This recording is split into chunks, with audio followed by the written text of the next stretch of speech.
Welcome to Invisible No More podcast, where we stand together as a beacon of hope for those who have served our country and faced unimaginable challenges. I am Shannon Huff, your guide through stories of strength, resilience, and healing. Our mission to empower women who have faced sexual assault in the military, find their voice, reclaim their power, and rebuild their lives.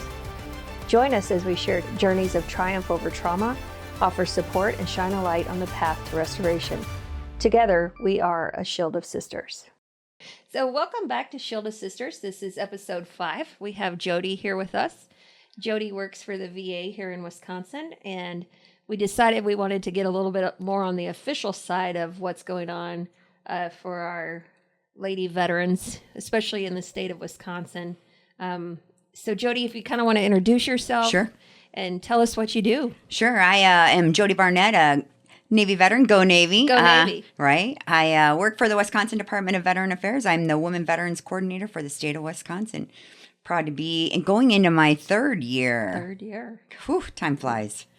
It does. I've been doing this 2 years. Yeah. And just all of a sudden we just took off, and it's awesome. Yeah. So, a lot of things you have done have really changed women going to the VA. Usually when you go to the VA, it's all about the little white-haired men. And I have to say, my experience at the VA here in Wisconsin, I think it's probably because of you and what you've done, because it's been a lot different than what I ever thought it would be. So thank you for that. Oh. I think Wisconsin is probably doing it better than most states, from what I hear. Yeah, I wish I could take all the credit for that. As the Women Veteran Coordinator for the Wisconsin Department of Veteran Affairs, I am hugely blessed in an amazing chain of command. As a female veteran myself, I also get my health care at the Madison VA here in town. I have a list of healthcare providers for the VA across the state that we can go over later. But we are one of the fastest growing populations of veterans across the nation, not just in Wisconsin. And I think that we are one of the underserved populations as well. When we leave the military, we often have a sense of loss of identity. Yeah. We no longer are surrounded by people who understand our experiences. And sometimes the public doesn't necessarily recognize us as veterans. And in Wisconsin, 10% of the 300,000 veterans are women. And our age group is much younger than our male counterparts in Wisconsin. And having said that, we are probably a little less likely to go to the VA for one reason or another, whether it's because our career offers healthcare and we choose to use that, or our spouse's career offers healthcare and we choose to use that one way or another. But that's a benefit that we earn. Yeah. And we should use that. We're very blessed in this day and age where the VA has changed quite a bit. All of our hospitals have a women health clinic. We have a military sexual trauma advisor at each of our hospitals here in Wisconsin. And kind of gone are the days where you can walk in the door in Afton at the front desk is a woman sitting at the front desk to greet us. And it wasn't like that 25 years ago, 20 years ago, and sometimes 10 years ago. And we're pretty blessed here in Wisconsin. You go over to the Milwaukee VA, and they actually have a women's health clinic that's a separate building. Wow. Yeah, it's pretty good. You can raise your hand and say, I'm not comfortable walking in the hospital. I'd rather use that facility and have a separate door. You can walk in the door here and say, I'd really like to be escorted to the women's health clinic, and they will arrange to have a female escort come and get you. You can do the same thing at Toma. And I know all 3 of the women health clinic supervisors, and they're amazing. They are absolutely amazing. All 3 of them are amazing. Katie, Tammy, and Nicole over, and they're just amazing women, and they care. They all 3 absolutely care. We're just blessed. And I know not every state has that. Yeah, absolutely. I talk to a lot of women across the country, And they're like, you use the VA? And I'm Yeah. like, let me tell you. Because I go to the CBOC in Janesville. Yeah. And I have a PA. Yeah. And she loves working with me because she's like, oh, you're not one of the little white hairs. Yeah. And so a lot of times she'll forget. We'll just get talking and talking. She goes, well, I guess we should do some medical stuff now, right? Yeah. I'm like, yeah, we probably should. She's the first person who really addressed my MST. Yeah. And in a way that helped me so much. Yeah. It was incredible. So I'm so appreciative that I live in a state that is so understanding. Now, I'll tell you, and I went to the Madison VA, the hospital, for something, checked in, got everything, sat there for an hour. And I went up and I said, is the doctor just behind? And she goes, oh, I thought you were here with your husband. And I was like, I know this isn't how we work here because I know Jodi. Yeah. And so I schooled her on, women are veterans. Yeah. And she apologized and it was all good. And that's what I hear more than anything in like a lot of the other states. And even like the veteran service organizations, they don't cater to women. Yeah. And I think the more voices we have out there, like Shield of Sisters or, the Pink Beret. Yes.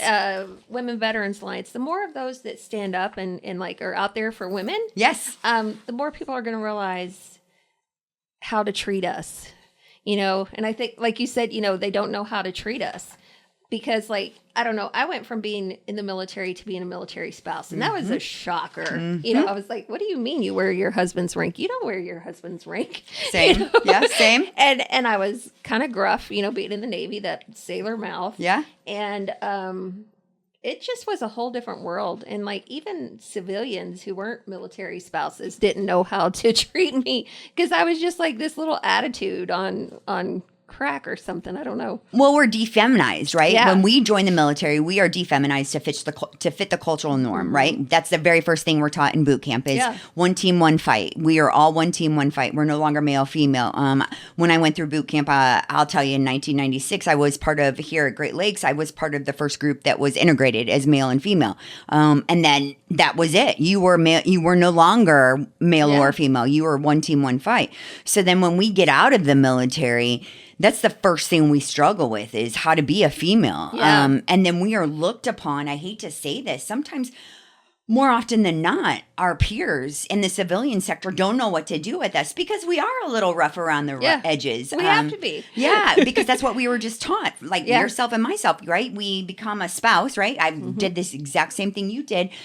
My husband served 30 years, so I got out after 8 years and continued on for another 12 more years as a spouse. And I would just often say it like it was and forget to put the little softness around the edges. Put your little white gloves back on. It's funny, your story with the Madison VA. I just told this story when I was doing an interview with the news last week. And my husband works at the hospital here in Madison, and he was with me, and he saw it firsthand, and it was the first time he'd ever seen it firsthand. I went down to check in for an appointment. I pulled my ticket to wait in the line, and I was just having labs drawn on a normal Friday before work. And I pulled my ticket, and the young lady, I use that out of respect for her age behind the counter in the labs, and I pulled my ticket, and she said, "Oh, you need to wait for your veteran." And I kind of looked around like, who is she speaking to? Surely not me, right? Because she couldn't be talking to me, right? Yeah. Why else would I have a ticket? Right. I can't believe this is happening right now. We're in 2024. Yeah. And so it just so happened that my husband happened to walk around the corner. He knew I was coming in for an appointment. And I said, ma'am, I am the veteran. And so when I came into the back and I said, hey, I'd like to just take a moment of your time and kind of reflect on what just happened here. You know, we can't just assume that everybody, a female, is not the veteran. We just can't. Especially not in 2024. Right. And we shouldn't have to wear our woman veteran shirts or, you should just automatically assume anyone who comes up to you like that, especially in a VA, is a veteran. I can understand like in the stores when you go get your veteran discount and they're like, sure. Even then I get really upset, but I digress. I don't want to make an excuse, but here's why I will say this. In 2021, with the help of Purdue University, Wisconsin, the Wisconsin Department of Veteran Affairs did a study. Here's why this happens. Wisconsin veterans are typically male, older, age 65 years and up. Remember, there's only 300,000 in the state. 10% are women. That's it. So 90% of the veterans in the state are 65 years and older, typically male, white, non-Hispanic. Well, there you go. That's it. That's why it happens. It's not out of malice. Yeah, it's no. not. It's just the fact that we are abnormal. Yeah. I like being abnormal. I do too. I love it. Let's go, girls. It. You know, I think that's why I'm doing what I'm doing. Yeah. You know, I've never fit in a box. Yeah. Most of us don't, right? That's why we joined the military. My mom, you know, all the girls in my family, I was the first female to join. Oh, fun. They were all teachers or nurses. I'm like, yeah, no, that's not me. I'm not staying here. And I joined, and it just, I was one of the last all-female companies in Orlando. You went after me. I was 92. And we did have a brother company, but it was crazy. You know, it's like you're 18, you're going to join the military, you're going to do all these things.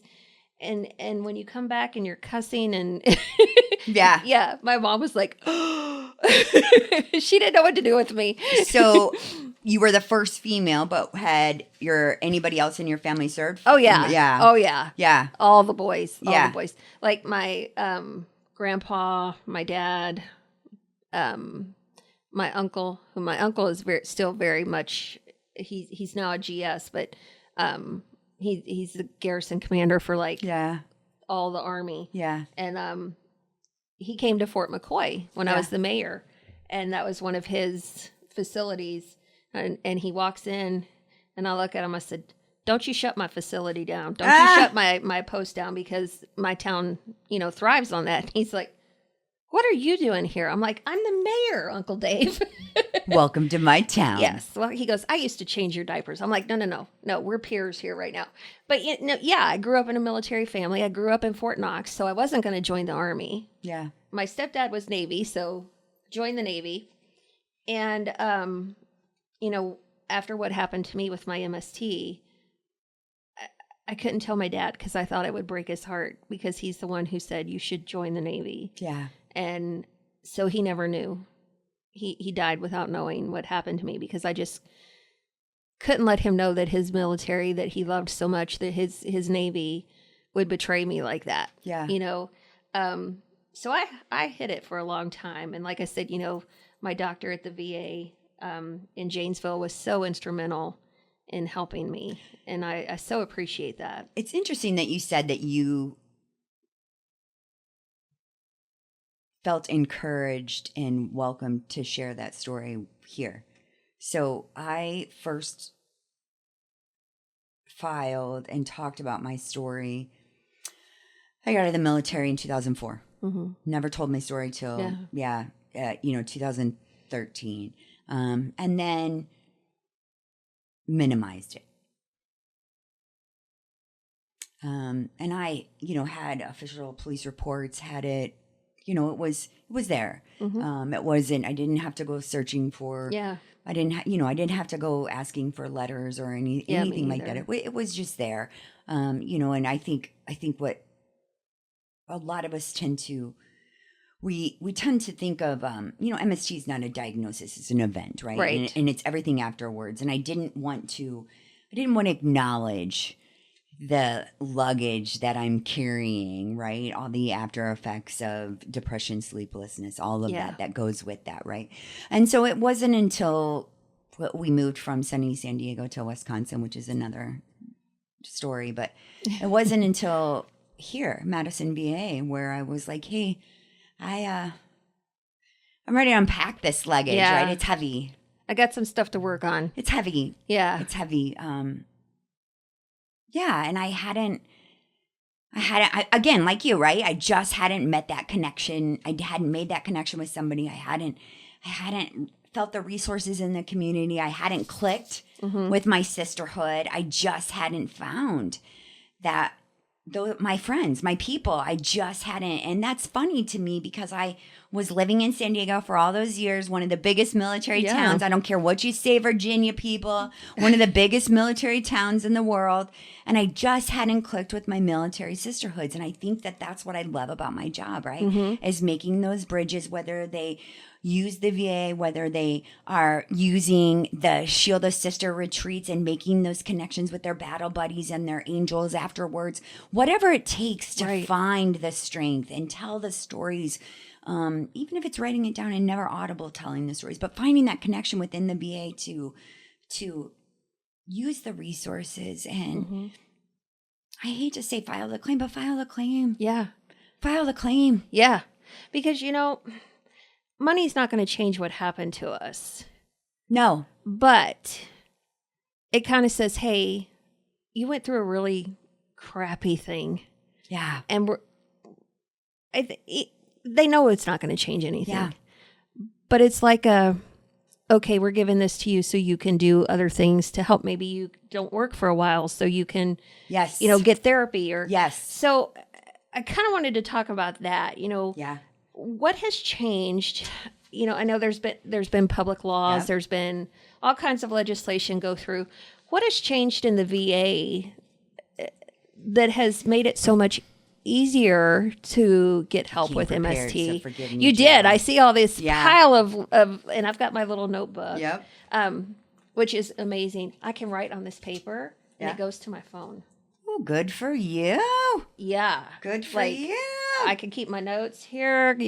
It's great. And you've got all this. So she's way more prepared than No, me. you're good. I wanted to make sure that I don't want to paraphrase because some Right. of this is so important. So Yes. I want to make sure that we do this correctly. Yeah. So I actually printed this out from the VBA's office. This is updated March 2022. And so this kind of stuff is very, very important. This is talking about disability compensation for conditions related to MST. Because again, MST is not a disability, right? It is an event that happens.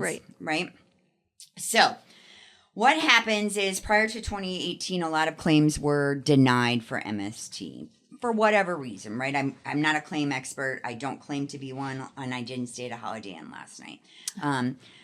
The VA uses the term MST to refer to sexual assault or sexual harassment experienced during the military service. And plenty of examples out there, and I'll tell you what website to go to, right? Evidence needed for a disability claim based on MST. There is specific evidence needed. The VA disability compensation claims to be successful when there is a current physical or mental condition that affects your body or mind. Again, we just talked about this. The idea behind the disability claim for the MST is to allow you to heal. Yeah.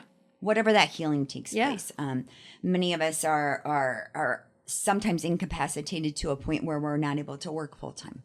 And that's where that claim comes into, right? The monetary portion. It definitely helps. It's not, again, it's not this is going to change what happened to you. It doesn't go away, right? No. As many of us who have succumbed to MST, it just doesn't go away.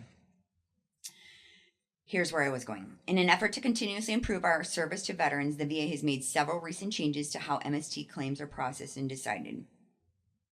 The VA now provides special training to staff who work on MST-related claims. This is to make sure that specialized knowledge needed to evaluate these claims properly. If you filed an MST-related claim before August 2018 and received a denial, so again, this is before the specialized training went into effect, so that would have affected me and my first claim, right? I don't know if that affected you in your first claim. The VA encourages you to refile. So it can now be reviewed by staff who have received specific specialized training on MST. You can request a reevaluation by contacting an MST outreach coordinator at your local regional office. Here in Wisconsin, I encourage you to talk to your local county CVSO. Oh, they're amazing. They're absolutely amazing. Shout out to our county VSOs. Amen. Which you can find on the WDVA website by visiting WDVA.com. Your veteran service officer, your MST outreach coordinator, or any other VA staff. Again, CVSOs are amazing. I highly encourage you. Or you can email me and I'll share that information when we leave. The other change, too, is starting January 17th. Many of us who have been affected by MST have, I'm going to get deep, have sometimes had suicidal thoughts. And sometimes that happens while you're right after it, while you're on active duty. Yeah. So starting January 17th, you can now go to any VA or non-VA healthcare facility for free emergency healthcare. Which is so awesome. And I've made no secret of this in other episodes. I tried 3 times. Yeah. And for some reason, it just wasn't my time to go. Thank God. I had civilian health care I could have used, but I didn't feel like they would understand. So I think being able to go to a VA for that is huge, because you're amongst people that understand. And it's not even the VA. You can go to non-VA. I'd hear so many times, there's often times where I will sit across from somebody who just isn't willing to go to the VA for whatever reason, right? Yeah. The lack of trust within the veteran system because of what happened to them. Yes.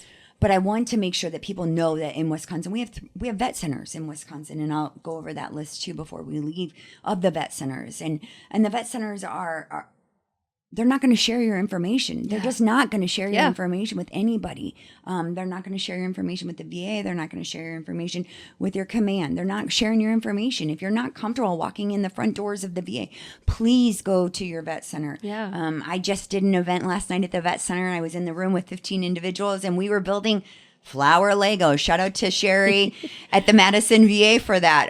And I sat at a table with 4 strangers who none of us knew each other, but we were sisters by the time we all ended. And again, that goes back to that connection with women veterans. And we just happened to go down to that MST story. Again, we were in the room for 3 hours, and we all shook our heads like, yeah, me too. That's what makes it so heavy for me. When you're sitting in it's the 1 in 3. Yeah. And our original board, we've made some changes. Sure. There were 3 women who co-founded, started, me and 2 others. And it was all 3 of us. Yeah. And you look around and you go, it shouldn't be those numbers. Shouldn't be any numbers. Right. But to be so large and I think we've come so far. We've come so far, but we have so far to go. It shouldn't be 1 in 3. It shouldn't be 1 in 6. On our next episode, I'd really like to talk about what changes are going on. Sure. And future programs to help. Love it. And kind of go from there. Let's talk about it. Let's talk about what's available. So in our next episode, Jodi's going to join us again, and we're going to talk about what is going on in the military, what the VA can do to help, future programs. If you need help, please reach out. One of the simplest things to do is call 988 and push 1 if you're in a position where you don't feel like taking another breath. Please don't. Call 988 and dial 1. It's the Veteran Crisis Line. Pick up the phone. Anybody will listen. We'd much rather listen to you at 2 a.m. than read about you not being with us tomorrow. So we'll be back on the next episode to finish this up. Thank you to all the members of Shield of Sisters Founder Circle. Superbio, we appreciate your continued support. If you are interested in joining our Founder Circle, please visit our website at www.shieldofsisters.org or call Shannon at 608-344-0210.